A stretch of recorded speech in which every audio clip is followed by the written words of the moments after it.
کہ پانی کہاں چلا گیا؟ دریا خشک ہو گئے، 9 لاکھ کے مشکیزیں خشک ہو گئے۔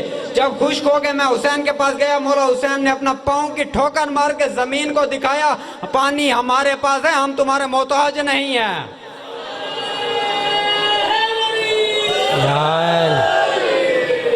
پانی۔ مولا حسین نے کہا عباس جا کر انہیں بتائیں یہ 9 لاکھ کون ہے اور ہم کون ہیں۔ اب عباس نے توجہ میری جانب، بس میں چند سطریں تلاوت کرنا چاہتا ہوں اس خطبے کی، پورا خطبہ نہیں پڑھتا آپ کے سامنے۔ مولا عباس آئے، اب آپ لوگ دیہات کے لوگ ہیں، آپ لوگ بھی اگر اس چیز سے وابستہ نہیں ہیں تو پھر میری اپنی قسمت ہوگی۔ آپ لوگوں کی یہاں پہ اکثر دیکھا ہوگا کہ گھوڑا ایک سواری کے طور پہ استعمال ہوتا ہے۔ گھوڑے کی ایک عادت ہے، جب گھوڑا کسی میدان پہ یا کسی جگہ پہ ٹھہرتا ہے نا، وہ ایک جگہ پہ نہیں ٹھہر سکتا۔ گھوڑا اپنا پاؤں اٹھاتا ہے، ایک رکھتا ہے، ایک اٹھاتا ہے، ایک رکھتا ہے۔ محسن بھائی توجہ فرمانیے، 9 لاکھ گھوڑے تشریف فرما تھے، 9 لاکھ گھوڑے کبھی پاؤں رکھتے تھے، کبھی اٹھاتے تھے۔ 9 لاکھ گھوڑوں کا آپ خود شور کا اندازہ کر لیں کتنا شور ہوگا۔ تاریخ کہتے ہیں کہ جیسے ہی عباس کے گھوڑے اشل نے پہلا قدم میدان کربلا میں رکھا، سارے 9 لاکھ گھوڑوں کے اوپر سناٹا چھا گیا۔ یہ نعرہ لگانا ہے تو با جماعت لگایا کریں، آدھے آدھے نہ لگایا کریں، سارے حضرات مل کے۔ کوئی بات کی سمجھ آ رہی ہے؟ اگر نہیں آ رہی تو میں یہیں سے ممبر چھوڑ دیتا ہوں۔ عباس نے زین اشل کو ممبر ابیض بنایا، عباس زین اشل پہ آئے، زین اشل پہ آ کے عباس نے جو خطبہ دیا، توجہ سامعین محترم، عباس نے پہلا لفظ یہی کہا، یا مبدلین ادنا بالخیر نانو بقیت ربوت وودیت رسالت من عرفنی قد عرفنی ومن لا یعرفنی انا ابن ابی تراب کالہ الباب ومخرف العذاب المفتی نفسہ لسید الاطیاب وشاری حال رب الارباب۔ توجہ ہے نا سامعین محترم، وشاری حال رب الارباب اما تعرفون سبت الاکبر وسبت الاطہر لقد بایعتم انفسکم لمیت بذلت الفانیہ۔ توجہ ہے نا سامعین محترم، میں نے جو خطبہ پڑھا ہے اس کی تشریح کر دوں۔ عباس نے پہلے لفظ استعمال کیا، 3 لفظ ہیں، میں آپ کو تشریح کے طور پہ تاکہ آپ لوگوں کے لیے میسج ایک پہنچ جائے۔ عباس نے لفظ 3 استعمال کیے، ایک ادنا استعمال کیا ہے، ایک خیر استعمال کیا ہے، ایک مبدل استعمال کیا۔ مبدل کہتے ہیں کہ اگر اب میری اس ممبر کے اوپر حاضری کا وقت تھا، میری جگہ کوئی اور ذاکر کو اٹھا دیتا تو جو مجمع بیٹھا ہے یہ کہتے ہیں کہ یار اس بندے نے مبدل کر دیا ہے، باری تھی زین محمد کی، اس نے ایک اور ذاکر کو، یہ ہوتا ہے مبدل۔ ایک لفظ استعمال کیا ہے ادنا، ادنا کہتے ہیں گھٹیا کو، کمتر کو، توجہ ہے نا سمجھ، گھٹیا کو، کمتر کو، کمینے کو کہتے ہیں۔ دوسرا لفظ استعمال کیا خیر، خیر کہتے ہیں عزت مآب کو، اعلیٰ ہستی کو، بلند مرتبہ رکھنے والی۔ عباس نے پہلا فکرہ یہی کہا ہے، او گھٹیا کمینے لوگوں کی اولادوں، توجہ ہے نا سامعین محترم، او گھٹیا لوگوں کی اولادوں، او وہ جنہوں نے گھٹیا لوگوں کو اعلیٰ لوگوں کی جگہ پہ بٹھایا ہے، توجہ ہے نا سامعین محترم، او ان لوگوں کی اولادوں کہ جنہوں نے گھٹیا لوگوں کو اعلیٰ لوگوں کی جگہ بٹھایا ہے۔ بس ایک فکرہ ان کے لیے کہا، پھر اپنے لیے کہا، نانو ودیت و رسالت و بقیت و رسالت، توجہ ہے نا سامعین محترم۔ عباس نے فرمایا او وہ کہ جنہوں نے کم تر بندوں کو اعلیٰ لوگوں کی جگہ پہ بٹھا دیا، ہم نبوت کا بقیہ ہیں، توجہ سامعین محترم، نانو بقیت نبوت، ہم نبوت کا بقیہ ہیں۔ اور آگے عباس کہتے ہیں وہ ودیت رسالت، اور ہم رسالت کی امانت ہیں۔ شاید آپ لوگ سمجھ نہیں پا رہے، اگر واقعے میں یہ بات ہوئی تو مجھے بڑا افسوس لگے گا کہ میں ڈی آئی خان سے مندرہ کلاں آیا اور ان مومنین تک میں میسج نہیں پہنچا سکا۔ 9 لاکھ کو مخاطب کر کے کہہ رہے ہیں ہم نبوت کا بقیہ ہیں، ہم رسالت کی امانت ہیں۔ عباس بتا رہے ہیں تم دیکھ لو کہ تم لوگوں نے امانت کے ساتھ کیا کیا ہے، تم لوگوں نے نبوت کی امانت کے ساتھ کیا کیا۔ اور اتنا کہہ کے نا پھر کہا جو مجھے جانتا ہے سو جانتا ہے. توجہ ہے سامعین محترم، عباس کہہ رہے ہیں جو مجھے جانتا ہے سو جانتا ہے. ومن لا یعرفنی انا ابن ابی تراب، اور جو نہیں جانتا وہ جان لے میں ابو تراب کا بیٹا ہوں.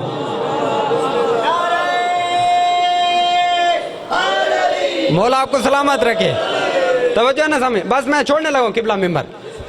میں ابو تراب کا بیٹا ہوں، عباس کہہ رہے ہیں. توجہ نہ سامعین محترم، کون ابو تراب؟ کالہ الباب و مخرف العذاب، اس کا بیٹا ہوں کہ جس کے باپ نے انگلی کی جنبی سے در خیبر کو اڑا پھینکا. مولا آپ کو سلامت رکھے. اس کا بیٹا ہوں اس ابو تراب کا کہ جس کے باپ نے انگلی کی جنبی سے در خیبر کو اڑا پھینکا.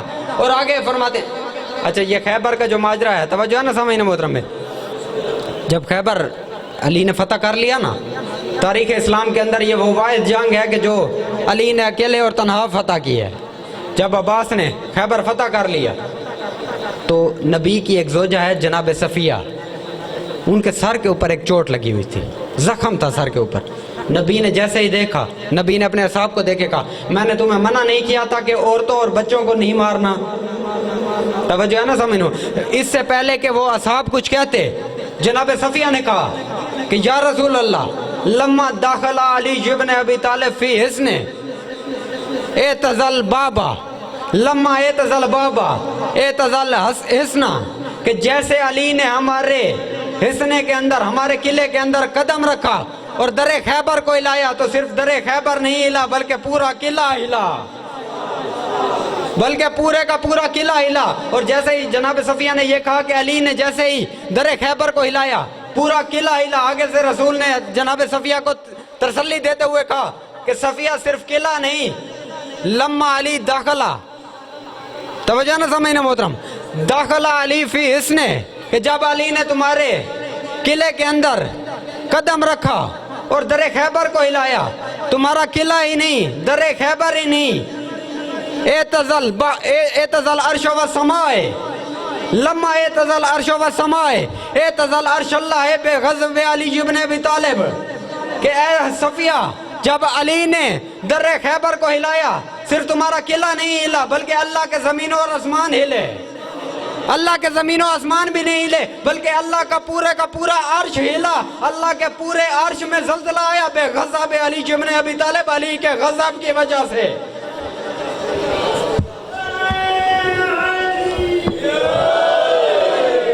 اور آگے عباس کہہ رہے ہیں اور مخرف العذاب، اور اس علی کا بیٹا ہوں کہ جس کے باپ نے پورے لشکر کو تفریق کر دیا.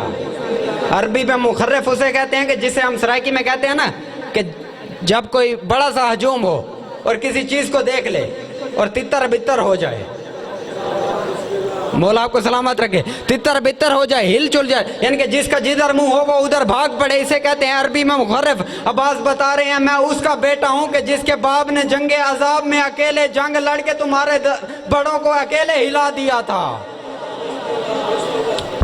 اور جب علی نے جنگ عذاب فتح کر لی، جو رسول نے جملہ کہا وہ تو کہا، اللہ نے قرآن میں کہا یا رسول کفا اللہ المومنین قتالا، حبیب آج تو اللہ کی جنگ مومنین کے لیے کافی نہیں ہو گئی.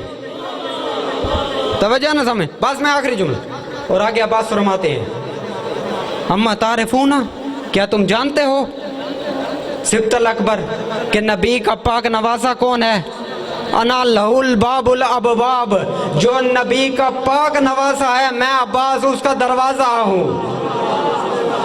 جو نبی کا پاک نوازہ ہے میں عباس اس کا دروازہ ہوں. اور آگے عباس فرماتے ہیں لقد بایعت انفسکم بذلت الانفانیہ، کہ تم نے اپنے انفسکم، تم نے اپنے نفسوں کو ان کے ہاتھوں میں بیچ دیا، وہ جو چلتی پھرتی میت ہے. سامعین محترم، سامنے ٹھہرا ہوا ہے 9 لاکھ کا لشکر اور وہ بیعت مانگ رہا ہے یزید کے لیے. حسین نے بتا دیا کہ جو بھی حسین کے مقابلے میں آئے وہ زندہ نہیں، وہ مردہ ہوا کرتے ہیں. وما علینا الا البلاغ.